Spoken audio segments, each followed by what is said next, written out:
So, welcome back to the California Liberty Project podcast. My name is Greg. Once again, thank you all for joining us. Thank you for being here. Thank you for subscribing to the channel. Subscribe to the podcast. Follow us on Spotify if you would be so kind. Follow us on Instagram at California Liberty Project.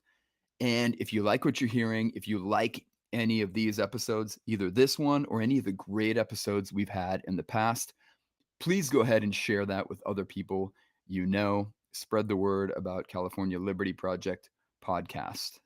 Really appreciate that. And thank you for being here today. So, I was off last week and I'm back this weekend with a brand new episode. And as usual, there is a ton that is going on in California, a ton that is relatively insane. There are some sane things happening, but of course, this is the most diverse state in the nation, as all of you know. Totally the most diversity. We have the most radical geographic diversity. We have the most social and cultural and political diversity out of any state in the nation. Um, whether it's from our deserts to our valleys to the coastal regions, so many things are going on. Even in Washington. Now, this is amazing. Kind of a national story with relevance to California here, but I thought I would mention it. Senator Dianne Feinstein had been gone for several weeks, right? I mean, she's really old. I think she's like 89, pushing 90 years old. I don't wish any ill will or ill health on her, but apparently she had shingles or some serious health considerations going on, and she'd been gone for quite a long time. And then she was kind of wheeled back into the Senate, I think just this past week, and she did not look well.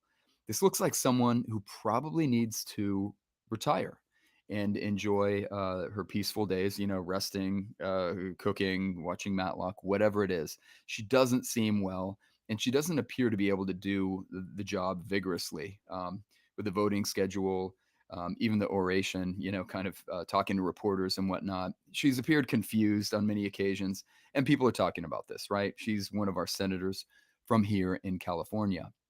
So now it's coming out that this is the big controversy that people want her to retire. People are putting all this pressure on her to retire. Some people, it seems, want her to retire immediately, which might even make sense, right? Because she's clearly having some problems, either auditorily or just, mentally, whatever it might be. There are health problems going on, right? I don't want to be uncharitable here, but she's quite old. She's been in ill health. Some people want her out immediately. And a lot of people very cynically want her out because they want her Senate seat. Obviously, this is the gross part about politics. This is what's going on. Adam Schiff has announced on the Democrat side that he wants to run for her seat.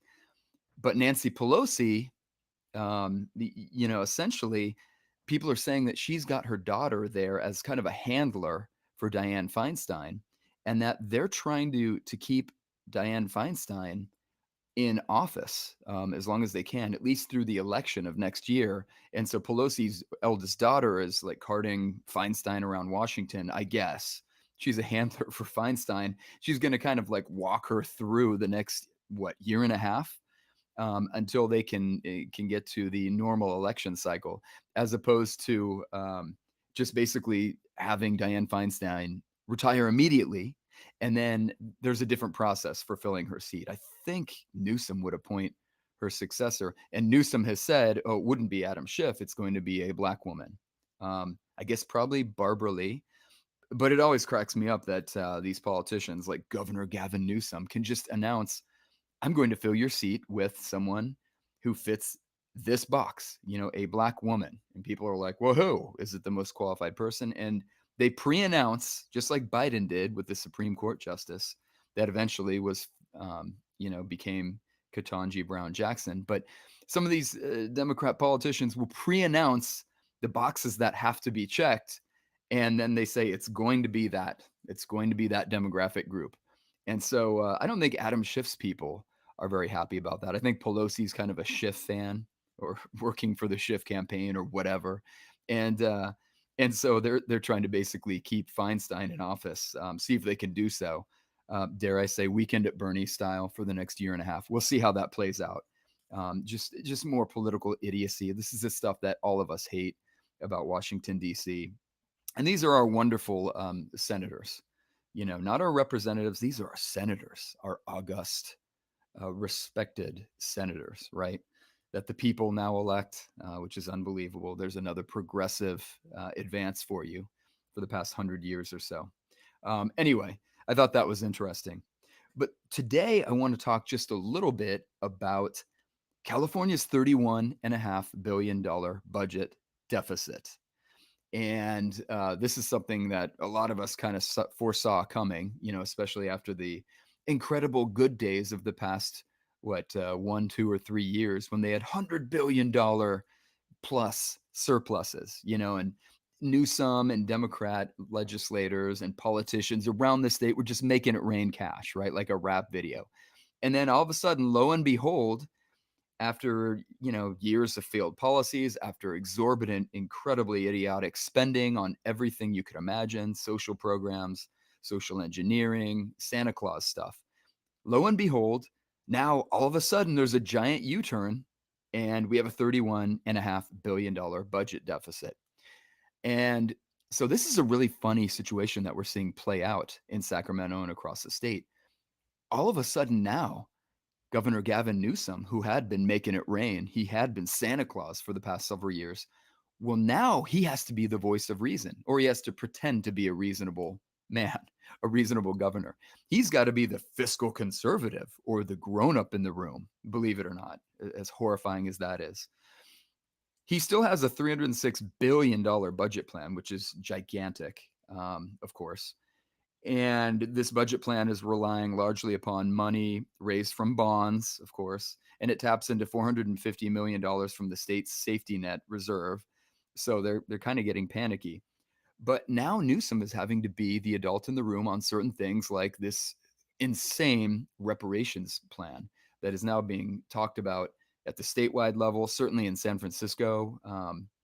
And when these conversations are kind of stuck or relegated to an insanely left-wing city like San Francisco, the rest of us in the state can kind of sit back and chuckle, right? We can kind of watch the train wreck unfold with what these people are doing to themselves locally, in a place like San Francisco, where it's like, well, yeah, of course they're going to try something that's stupid. They're talking about like up to $100 billion in reparations payments, which dwarfs the size of the city's annual budget as it is right now, from my understanding. And so it's just insanity. We're used to that kind of insanity coming from San Francisco and places like that. But no, now Newsom is having to recognize fiscal reality. And as I said, he's got to be the grown up in the room because he's realizing, like, yeah, I want to be president. I'm getting ready to run for president. Nobody's sure how he's handling, the thing with Biden. He's got to kind of negotiate that. But he wants to be the number one post-Biden Democrat for the presidency. Everyone knows it. I'm not telling you anything you don't know. But keep this in mind. Everything we see happening in California now, in Sacramento, and at least out of Newsom's camp, is being filtered through that reality, that perceived reality that the guy is running for president. And so now he has to pretend to be the grown up in the room or the fiscal grown up. And any fiscal grown up can see that reparations payments, aside from being insane, unworkable, just idiotic on so many different levels that we could get into. But aside from all that, just fiscally, it makes no sense. There's almost no way to do it. And with the state, that's $31 billion plus in the red, with this budget deficit. It can't happen. I mean, it would break the budget. It's insanity. Forget about all the ways that it would actually be applied. I mean, you can look at those. Which African Americans, which Black residents of California would actually get these reparations? How would people prove their lineage back to American slavery? What about people of mixed ethnicity? What about that type of thing? What would happen with African immigrants who just recently came to the United States within the past generation or two? Um, all of these different things, which would be extremely awkward, difficult, probably unconstitutional to look at, immoral, I would say, discriminatory against various groups.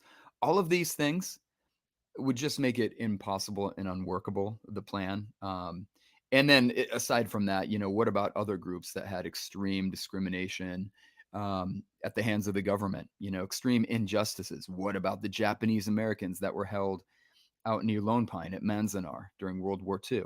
Now, true, that was a federal program under FDR, but you can see the problems here. What about all the Native Americans who would have very legitimate beefs against the government, with injustices that were perpetrated there?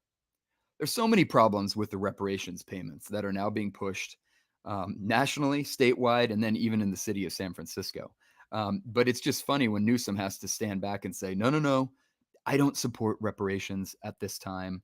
We need to look at other ways to correct these historical injustices. That's what he's saying.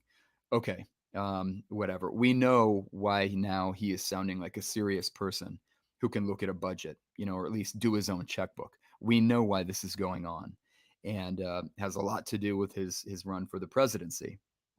Okay, so the state budget itself, we got to keep this in mind.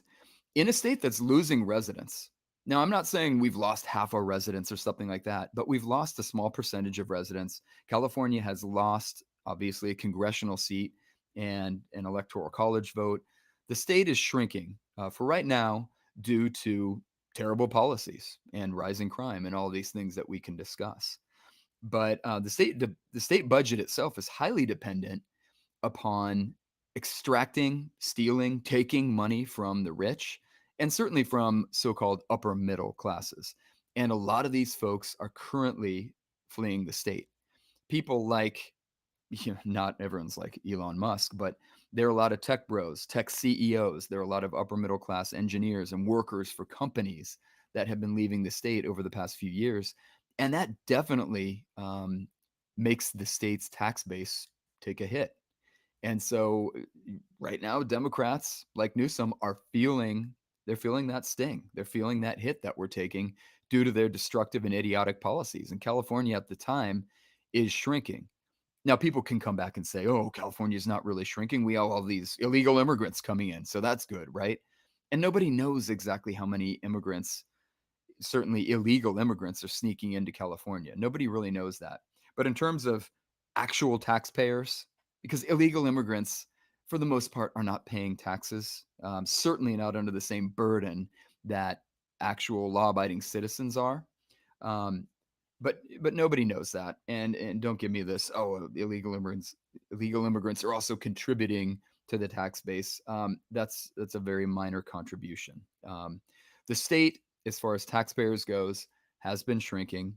We're losing population, and for right now, at least, it's the perfect storm. I'm not saying it's catastrophic. I'm not saying it's the end of government in Sacramento or anything like that, but they're having a really hard time because of some really bad and idiotic policies that many of us have been calling out for years. They're unethical policies, targeting the so-called rich. That is immoral. Targeting even upper middle class workers, upper middle income workers, that's immoral to go after them because they're the productive classes of society. Um, favoring criminals, favoring people who don't abide by the rules, favoring even immigrants who have come in and they're not evil, but even favoring them. Um, these policies are something that they cause damage, and the law-abiding citizens, the actual taxpayers, eventually they wake up and they realize, like, this is not working out for me. I'm moving to Nevada. I'm moving to Texas, Idaho. A lot of people moving to Tennessee, as we've talked about before on this podcast, and we'll talk about it again. Florida, although what's going to happen in Florida if DeSantis does run for president, or if he does get the nomination, Florida could go right back to where it was without a DeSantis type governor. Um, at any rate, reality is starting to hit home. Um, and Newsom, I don't want to say to his credit because he's being forced to realize this, but Newsom is realizing that we have water crises, real water crises. And if we're going to have this whole large government setup situation out of Sacramento, if government's going to run so many facets of our lives, if, well, certain things should be kind of at the top of the priority list as far as what government's going to take care of for us and what government's going to fund and manage, whether you like it or not. All of our, anarcho-capitalist friends are going to have a beef with any government. Of course, that's fine. Libertarian friends certainly are going to have a beef with it. But looking at reality as it is, that we do have a large government in Sacramento, we have to deal with reality today.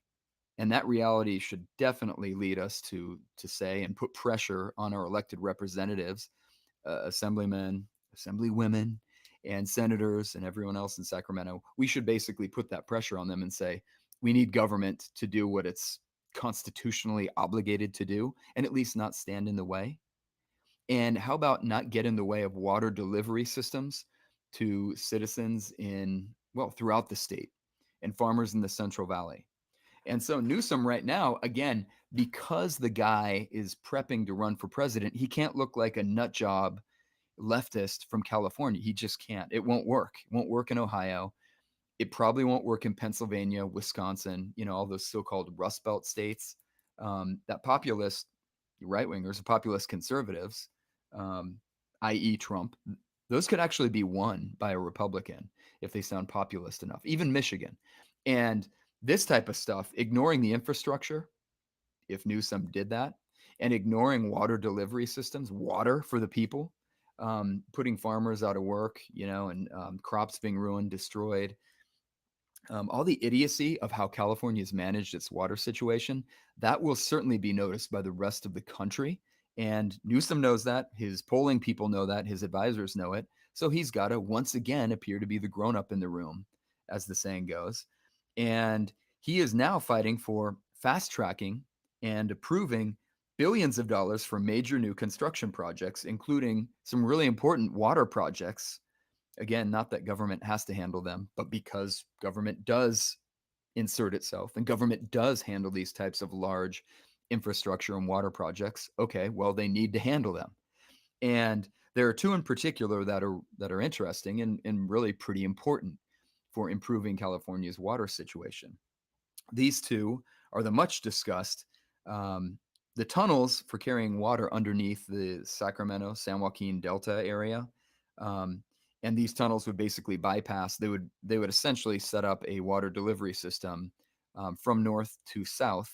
And of course, it's drier in Southern California, certainly as you get down to LA and out to the deserts and whatnot. And so basically, it's a way to bypass the environmental, nut jobs in a way and get water downstate, which tends to be a little bit drier.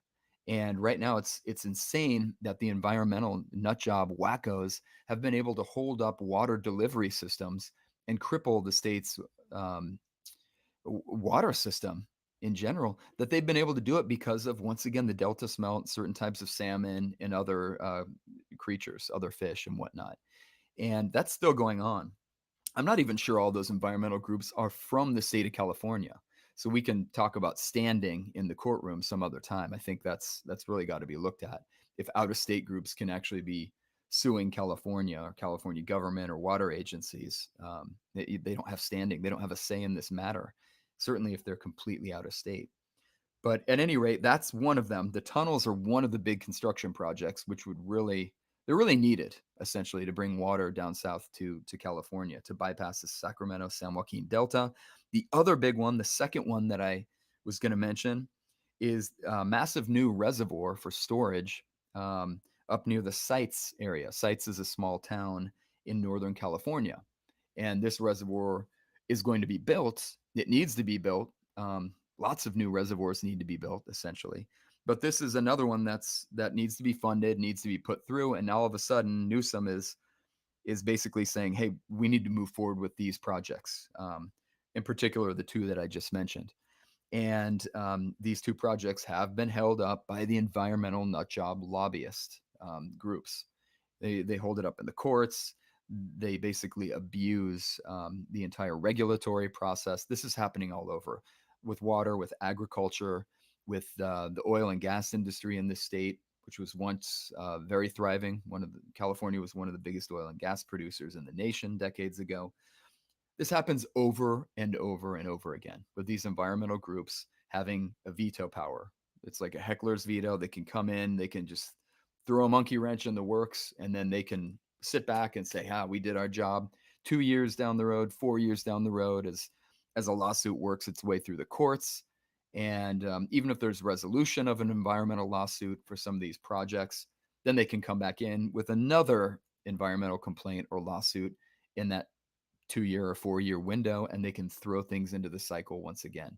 And so Newsom is basically trying to come up with a way to fast track these environmental lawsuits and reviews. And again, it's scary when the guy is actually sounding sane because these water projects need to happen. But keep in mind, he wants to run for president. He's got to look like he's somewhat reasonable.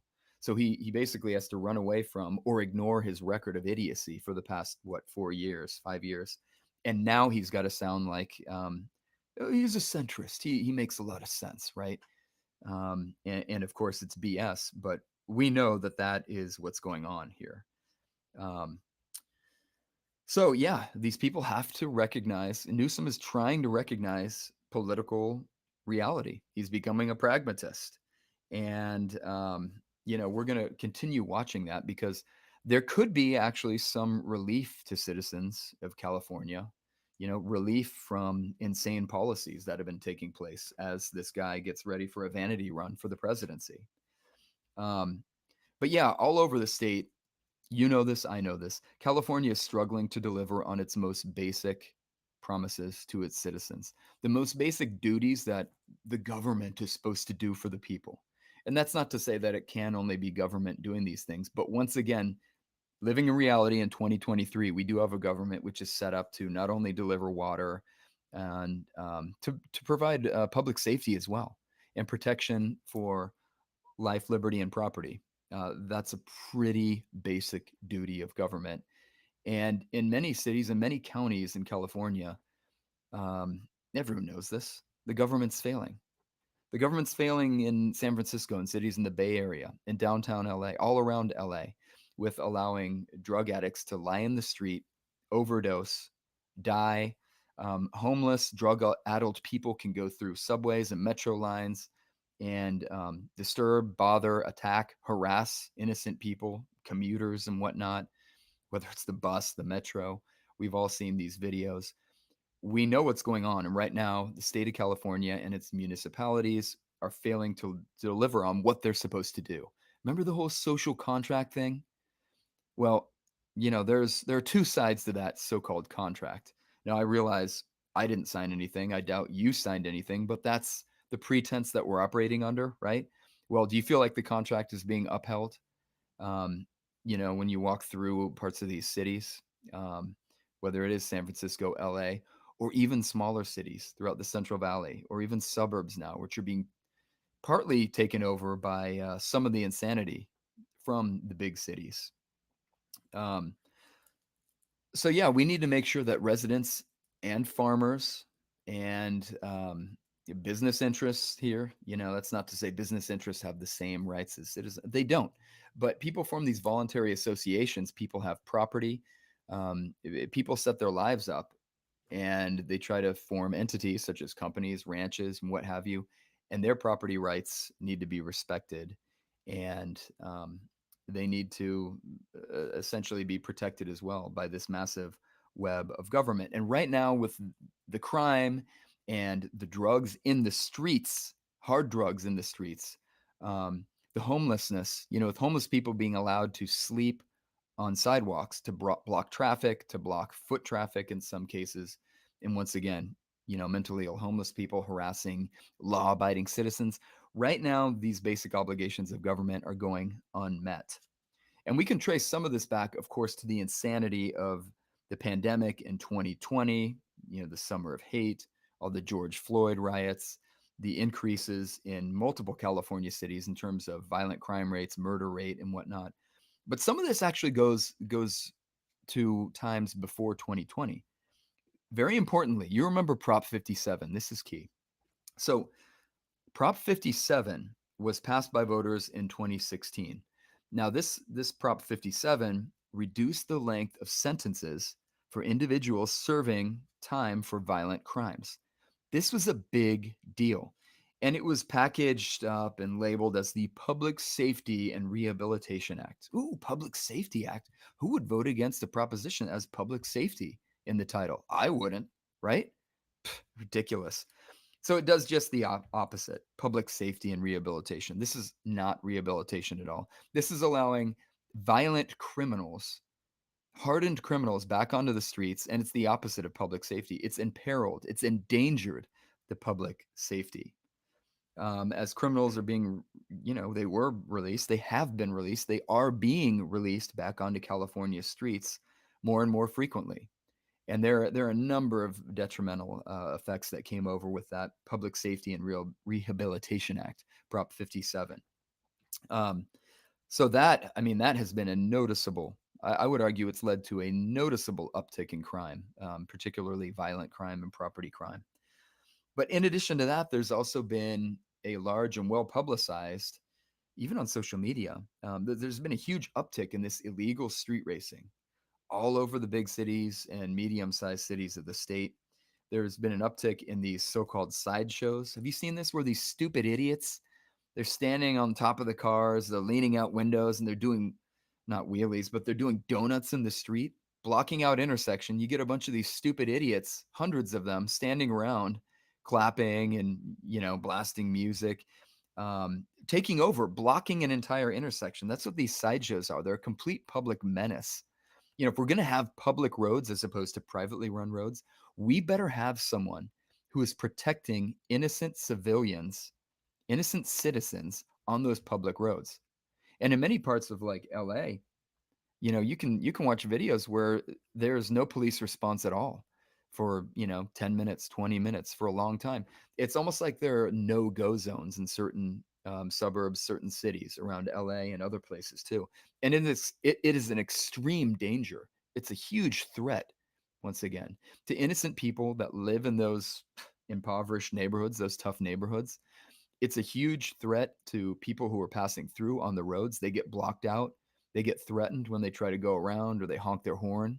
And this is a big problem. And it's, you might say, oh, it's not happening in my neighborhood, I haven't seen it myself, but you don't want to get caught up in one of these stupid sideshows with these idiots. And the street takeovers, it's a big deal. Um, and of course, now in San Francisco, Newsom, have you heard this? Newsom is sending in the CHP, the Highway Patrol, and the National Guard, California's National Guard, to help fight the city's drug and fentanyl crisis. Yeah, you heard that right. Can you believe this? So essentially, because the idiots, because the morons, because the degenerates in San Francisco's city and county government there, because they won't do anything about fentanyl. And it's not even that they won't do anything about fentanyl, because these people encourage the degeneracy, because they fund and they back up and they support passing out drug paraphernalia on the streets, as they're wearing masks, of course. But they pass it out, they subsidize it, they support this in some backward, upside down, bizarro world attempt to show kindness, mercy, and they think that they can actually stanch the flow and stop the spread of this drug epidemic on their streets, in particular in San Francisco and in the Bay Area. They're thinking that this is how we're compassionate, by encouraging more of the same hard drug use on the streets in public. There are places where, famously, there have been social media videos. There are a lot of kids, there are families that have to live in these neighborhoods. And they're not all just the Tenderloin in San Francisco. There are a lot of districts, there are a lot of areas and neighborhoods around the state where there are people on meth and fentanyl, sleeping under shopping carts next to normal middle class neighborhoods. This is happening everywhere. But now, because in the city of San Francisco, things have gotten so bad, as we've all seen, you've certainly seen it with your own eyes if you've been there. Things have gotten so bad there that now we have to have the rest of the state funding and subsidizing enforcement in their city. Now, I know there are probably turf wars, and maybe this is a whole political thing. Like, okay, someone trying to make the local San Francisco politicians and those city leaders look bad. Maybe. I don't care about all that. The point is, when things get so bad that our tax dollars are actually being wasted and they're being sent to San Francisco, so we can clean up their act, so we can assist with their public safety and doing something that the people of the city and their elected leaders, that they refuse to do for themselves. This is a grave injustice. I say if San Francisco, if they want to live like that, that's really more of a local issue. Now we can always talk about spillover, the crime, the drugs, the degeneracy. Does it spill over into, other counties, other regions of the state? Maybe so. But I mean, that's just a good reason. That's just a really good argument for why we need to split up the state. Why a lot of us want to have nothing to do with the city and county of San Francisco, for example, where this is happening. If those people want to run their city into the ground, it's a sad state of affairs, but we can't stop them from afar. Many of us people, many of us here in the state live nowhere near San Francisco, and that's their business, that's their problem, frankly. I want to have nothing to do with the people that run that city and what's going on there. I think that people dying of fentanyl and people dying of meth and other hard drugs in the streets, I think that's despicable. I think that's unchristian. I think it's uncharitable.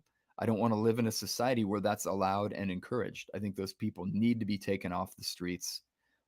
They certainly need help first and foremost from their families, from their natural communities. If there's no one there for them, at the very least, they need to be put in jail overnight or for periods of time. The bottom line is you cannot threaten people in public. You can't lay on a sidewalk or in a street. You can't just park your tent there and steal electricity from electrical poles or whatever. Like that's happening all over the San Fernando Valley. You can't do this. You can't be a menace to society lying there, drugged out, high, and then having the citizens of that town or that city or that neighborhood have to walk around you or just not even go to that area or to that business or that sidewalk because you've taken it over. You're squatting there and you want to kill yourself in public. That's a sad situation. As a Christian, I want to get those people help if they will accept it. But if they won't accept it, they still have to be physically removed. We can't have this. And this speaks to a whole other problem that we encounter with the commons, with public property. It's is it really public property? Whose property is it if no one will take care of it? If nobody will actually step in and fix the problems that are inherent there? We need to have that discussion. Maybe not now, but sometime soon, for sure, because it's a big problem in California.